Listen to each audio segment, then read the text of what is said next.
Engineering के marvel को समझेंगे 3D एनिमेशन की हेल्प से, जो आपको बहुत प्राउड फील करवाएगा। और इस मार्वेल का नाम है आईएनएस विक्रांत। सबसे पहले थोड़ा बैकग्राउंड। आईएनएस विक्रांत भारत का पहला स्वदेशी एयरक्राफ्ट कैरियर है, एक ऐसी क्षत्रिय शक्ति जो अपने एडवांस सिस्टम और इंजीनियरिंग से दुनिया को प्रभावित करता है। इसका नाम विक्रांत है, जो एक संस्कृत का वर्ड है और इसका मतलब है विजयी। 2022 में कमीशन होने के बाद यह कैरियर भारत की नेवल कैपेबिलिटीज में एक नया चैप्टर ले आया। आईएनएस विक्रांत का डिजाइन और स्ट्रक्चर देखने में काफी इंप्रेसिव है। इसकी ओवरऑल लेंथ 262 मीटर्स की है और जब यह फुल लोडेड होता है तो यह लगभग 45,000 टन्स ऑफ वाटर को डिस्प्लेस करता है। चलिए इसके मेजर सेक्शन को थोड़ा और डिटेल में समझते हैं। यह इसका फ्लाइट डेक है, जो एक फुटबॉल फील्ड से भी ज्यादा बड़ा है। इस फ्लाइट डेक पर 30 एयरक्राफ्ट एक साथ में खड़े रह सकते हैं। यह खड़ा HAL तेजस का नेवल वेरिएंट, एक और जबरदस्त लड़ाकू विमान MiG-29 के कामोव KA-31 वेपन से लेस हेलीकॉप्टर और MH-60R हेलीकॉप्टर। यहाँ से फाइटर जेट टेक ऑफ और लैंड करते हैं। विक्रांत का flight deck sky jump ramp को यूज करता है ताकि एयरक्राफ्ट शॉर्ट डिस्टेंस से टेक ऑफ कर सके। फाइटर प्लेन इन 2 पॉइंट से उड़ान भर सकता है। यह वाली येलो लाइन शॉर्ट डिस्टेंस की है, तो जब कोई फाइटर प्लेन यहाँ से टेक ऑफ करेगा तो सबसे पहले अपनी पूरी पावर के साथ में इंजन को स्टार्ट करेगा। और इसके टायर पर आप देखो, यहाँ पर सपोर्ट लगे रहते हैं जो प्लेन को पकड़ कर रखते हैं। जब इंजन अपनी पूरी पावर पर ऑन हो जाता है और जबरदस्त फोर्स इन सपोर्ट पर लगने लगता है तो यह सपोर्ट सडनली एकदम नीचे हो जाता है और प्लेन अपनी पूरी पावर के साथ में इस डेक पर रन करते हुए उड़ान भरेगा। इस पॉइंट से थोड़ी लंबी दूरी मिल जाती है तो ज्यादा पावर प्लेन को नहीं लगानी पड़ती है। यह वाली जो व्हाइट पट्टी आप देख रहे हो, यह फाइटर प्लेन का लैंडिंग एरिया है। जनरली इन फाइटर प्लेन को लैंड करने के लिए 2 से 3 किलोमीटर का रनवे चाहिए, लेकिन यहाँ तो हमारा एयरक्राफ्ट ही 262 मीटर लॉन्ग है। यहाँ पर दोस्तों फाइटर प्लेन को लैंड करवाना पायलट के लिए एक बहुत कॉम्प्लिकेटेड टास्क होता है, जहाँ फुल स्पीड में प्लेन आता है और थोड़ी सी डिस्टेंस में उसको रोकना है। प्लेन को लैंड करने से पहले यहाँ से इस आइलैंड से कमांड दिए जाते हैं, जिसमें विंड की स्पीड, एयरक्राफ्ट कैरियर का एंगल, क्योंकि पानी में जब इतना बड़ा शिप चलता है तो यह एकदम सीधा नहीं चलता है, यह ऐसे हिलता डुलता रहता है। अब लैंडिंग के टाइम फाइटर प्लेन पूरी पावर के साथ में आता है। प्लेन के पीछे हुक लगा रहता है और रनवे के ऊपर ऐसे 3 वायर लगे रहते हैं जो थोड़े ऐसे ऊपर उठे रहते हैं। तो पायलट का टारगेट होता है कि प्लेन का हुक इन किसी भी वायर में से एक में फंसना चाहिए और मेनली पायलट टारगेट करता है बीच के वायर को। तो यदि प्लेन इन वायर में फंस गया तो यह वायर कुछ इस तरीके से स्ट्रेच होगा और रनवे पूरा होने से पहले प्लेन को रोक देगा।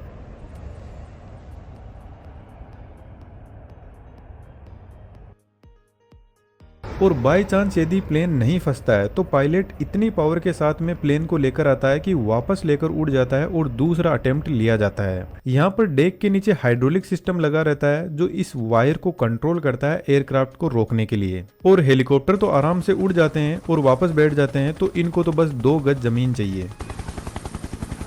विक्रांत का अपना खुद का एक जबरदस्त एयर डिफेंस सिस्टम है। शिप के चारों साइड में AK-630 रोटरी गन लगे रहते हैं, जिसमें 6 बैरल होती है। इस गन के बारे में आप इस वीडियो से और भी अच्छे से समझ सकते हो, इसका लिंक मैं वीडियो के डिस्क्रिप्शन में डाल दूंगा। यह गन 1 मिनट में 4000 से 5000 राउंड फायर कर सकती है और 4 से 5 किलोमीटर तक निशाना एकदम सटीक बना सकती है। दोस्तों विक्रांत तो बहुत एडवांस हो गया है, लेकिन हमें खुद को ऐसे नहीं रहना है। हमें भी अपने आप को अब और ज्यादा पावर देने के लिए 32 सेल वाली VLS Mark 8 surface to air missile लगे रहते हैं, जिसकी शिप के दोनों साइड में 2 यूनिट होती है। इसकी रेंज आधा किलोमीटर से लेके 100 किलोमीटर तक होती है। यदि दुश्मन का कोई हेलीकॉप्टर, एयरक्राफ्ट या कोई मिसाइल विक्रांत की तरफ आ रहा है तो यह उसको आसानी से हैंडल कर लेगी।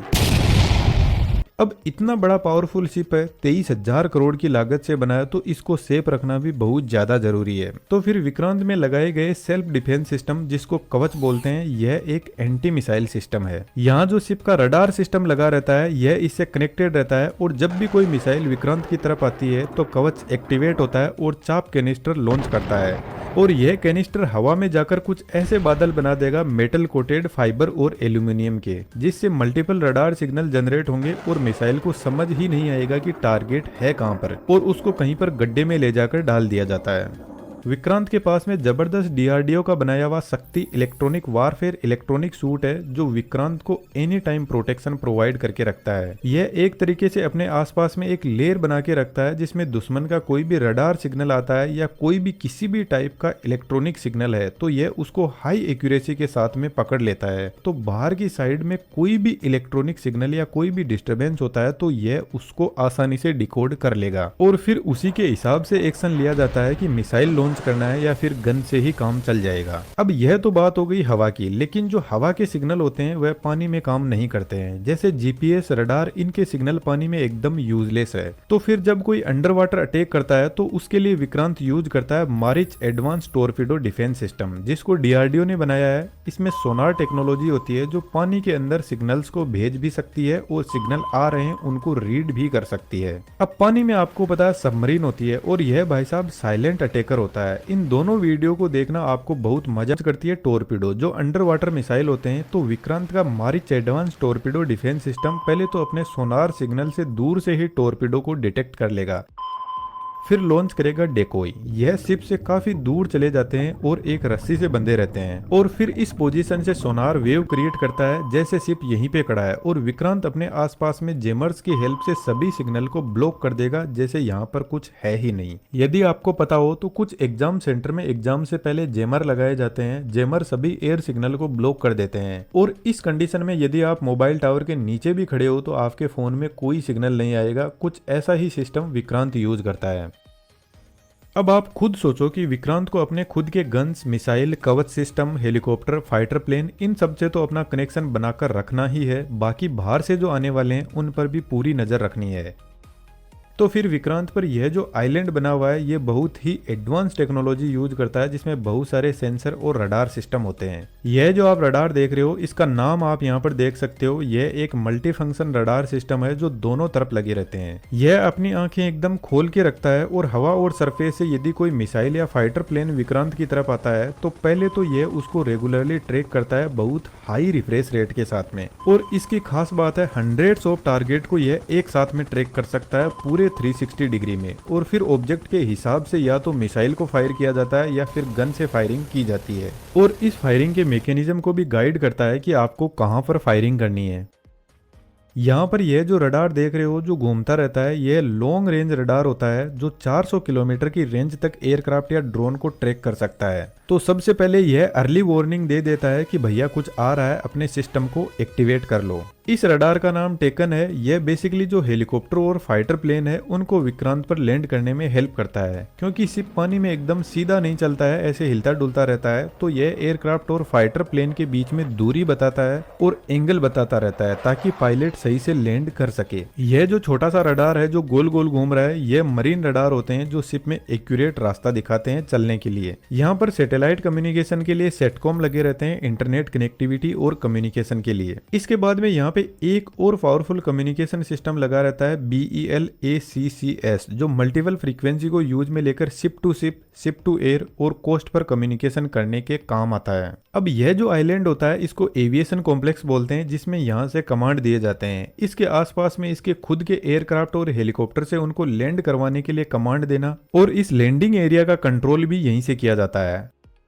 अब जो विक्रांत आपको बाहर से दिख रहा है उससे ज्यादा यह पानी में है। इसकी टोटल हाइट 62 मीटर की है और इसके अंदर आप ऐसा समझो पूरा शहर बसा हुआ है। यहाँ पर लगभग 1700 क्रू मेंबर्स एक साथ में काम कर सकते हैं। हमें एग्जैक्टली तो नहीं पता लेकिन इसमें टोटल 15 से भी ज्यादा डेक हो सकते हैं। फ्लाइट डेक के नीचे मेन डेक होती है जहाँ से कमांड एंड कंट्रोल किया जाता है। इसमें नेविगेशन सिस्टम, स्टीयरिंग कंट्रोल, पूरी शिप का कम्युनिकेशन सिस्टम और रडार सिस्टम यही से कंट्रोल किया जाता है। इस डेक के नीचे कुछ ऐसे ही कंट्रोल और कमांड ऑपरेशन के डेक होते हैं जिनमें किसी में रियल टाइम डेटा मॉनिटर किया जाता है, किसी में फ्लाइट और एयर ट्रैफिक कंट्रोल किया जाता है, किसी में पूरे वेपन सिस्टम का लॉन्चिंग सिस्टम संभाला जाता है। अब इन डेक के नीचे आता है हैंगर डेक जहां पर ये जितने भी एक्स्ट्रा फाइटर प्लेन, एयरक्राफ्ट है इनको स्टोर करके रखा जाता है और जो भी इनका मेंटेनेंस का काम होता है वह चलता रहता है। विक्रांत के अंदर 2 सी फेसिंग लिफ्ट लगे हुए हैं तो इसके लैंडिंग एरिया पे बहुत से एयरक्राफ्ट और हेलीकॉप्टर पार्क हो सकते हैं। बाकी के यहाँ पर नीचे हैंगर डेक में होते हैं। तो हैंगर डेक से लैंडिंग लैंडिंग डेक पर फाइटर प्लेन को लाने के लिए लिफ्ट लगे रहते हैं। अब हमें एग्जैक्टली तो नहीं पता कि लिफ्ट की चौड़ाई कितनी है, लेकिन ऐसा कहा जा रहा है कि 14 मीटर के अराउंड इसकी चौड़ाई है। अभी इसमें शायद रफाल फिट नहीं होगा, लेकिन आने वाले टाइम में इस लिफ्ट को बड़ा करके रफाल को भी यहाँ पे रखा जा सकता है। इस डेक के नीचे क्रू मेंबर्स के लिए रहने के लिए पूरा अरेंजमेंट होता है, जहाँ पर मेस, हॉल, जिम फैसिलिटीज, खाने पीने, रहने और इंटरनेट फैसिलिटीज भी अवेलेबल रहती है। अब इस डेक के नीचे आता है सबसे इंपोर्टेंट डेक, जिसको हार्ट ऑफ द विक्रांत बोल सकते हैं, और इस डेक का नाम है इंजीनियरिंग डेक। आपने देखा होगा कि इस पूरे एयरक्राफ्ट कैरियर में कितनी ज्यादा टेक्नोलॉजी यूज हुई है। तो क्या आप सोच सकते हो कि इसको कितनी पावर की जरूरत है, और इसका पावर हाउस इसका इंजीनियरिंग डेक ही है। यहाँ पर सुपर पावरफुल इंजन लगे रहते हैं जो बहुत ज्यादा एडवांस टेक्नोलॉजी यूज करते हैं, जिसमें इसके पावरफुल इंजन इलेक्ट्रिसिटी जनरेट करने के लिए पावरफुल जनरेटर और प्रोपेलर सिस्टम को रन करने के लिए एक एडवांस सिस्टम भी यूज होता है। और इस सिस्टम को समझने के लिए एक सेपरेट वीडियो की जरूरत होगी, यहाँ पे डिस्कस करेंगे तो काफी ज्यादा लेंथी वीडियो हो जाएगा। लेकिन एक फन फैक्ट मैं आपको विक्रांत के बारे में बताना चाहूंगा। विक्रांत की टेक्नोलॉजी इतनी एडवांस और पावरफुल है कि इसकी मैन्युफैक्चरिंग स्टार्ट हुई थी 2009 में। इसको पूरे 13 साल लगे इंडियन आर्मी की जरूरत के हिसाब से बनाने के लिए। अब इसका आधा कारनामा तो हमने देख लिया, आधा हम डिस्कस करेंगे नेक्स्ट वीडियो में। यदि आप भी ऐसा 3D एनिमेशन सीखना चाहते हो तो डिस्क्रिप्शन में